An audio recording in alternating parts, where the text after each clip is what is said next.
Hi, I'm Dr. George, and if you want to work on your ride, I'm here to help. This segment is about horsepower. We're going to get you some more by installing an AirRaid cool air intake system and throttle body spacer. These engines operate at about 200 degrees with all the heat trapped up underneath the hood. Currently, it's breathing through an area of roughly 5 by 2 inches of heated air that's trapped underneath the hood. The only fresh air that's getting into this motor is through the cracks in the hood and up under and past the headlight actually. What the cool air system does is isolate the incoming air into the air cleaner. Colder air means more horsepower. Let's go myth buster on this little project. We're going to use a thermometer and a drill. We're going to find out what the intake air temperature is before and after our little modification.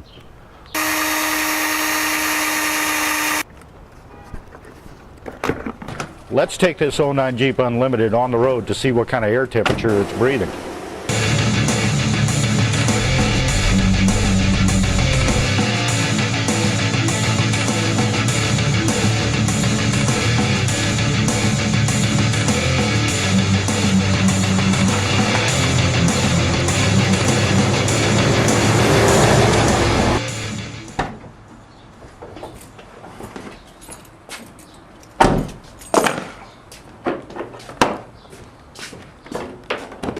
Got about 117 degrees.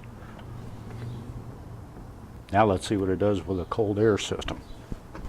I've installed a lot of cold air intake systems, and in my mind AirRaid is by far the best. I like the way the airbox seals. I like their filtration system. Their dyno tests on this system alone show an increase of 14 horsepower and 24 foot-pounds of torque, which means your bang for the buck is right there where it needs to be. Step one is disconnect the battery.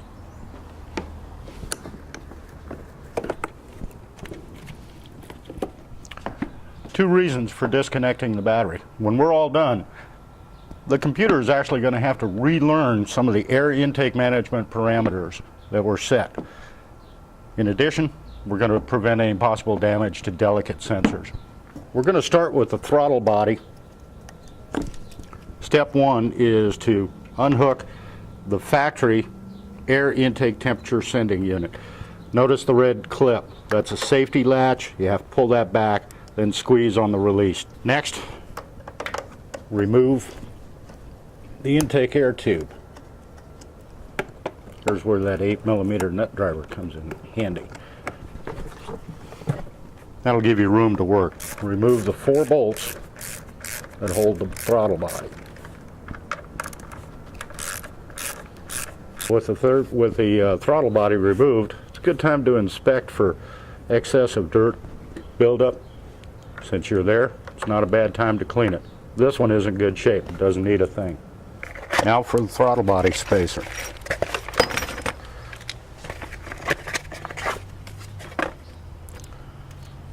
Doesn't look like much, but that's it.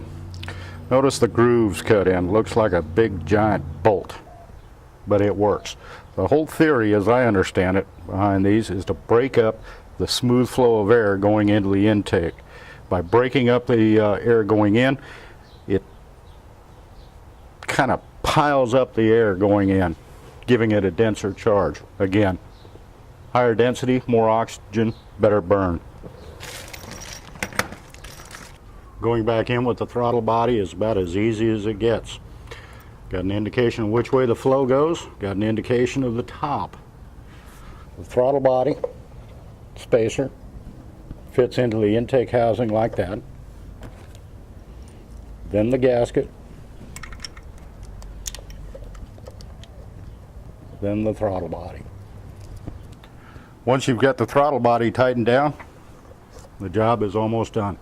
All you need to do is reinstall your intake tube, tighten your clamps, reattach the sensor connector, and you're done. But we're not going to stop here. We're going to go the full route. Start by removing the airbox cover.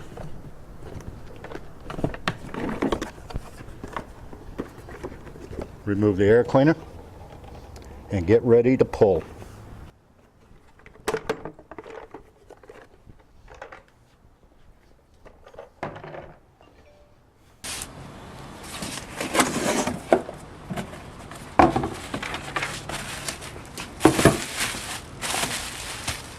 Everything looks rather simple. We got the components of the new air box. New intake tube. Rubber seal for the top of the new air box. Connection tube for the throttle body. And all the necessary hardware to make it happen. As well as the new air filter. No special tools needed. Simple Phillips screwdriver is all you need to put the air box together. Now remove two of the rubber plugs that held the original air box and install the supplied well nuts. Install the supplied rubber grommet into the air tube. Carefully remove the air intake sensor from the old intake tube and put it in its new home. All right, once the well nuts are in place and the radiator support bracket is in place, it's time to install the air box.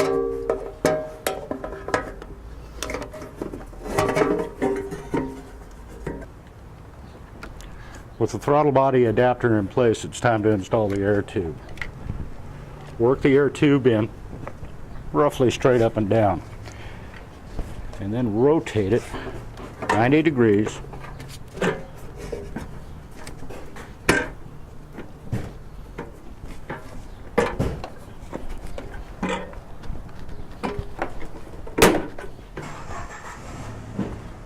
until it lines up with the air box. After the air box is secure using the factory and the kit hardware, it's time to install the air filter element. Notice the size of the intake hole. A little different than that 1.5 by 4 inch opening we were dealing with earlier. It's time to put on the box seal.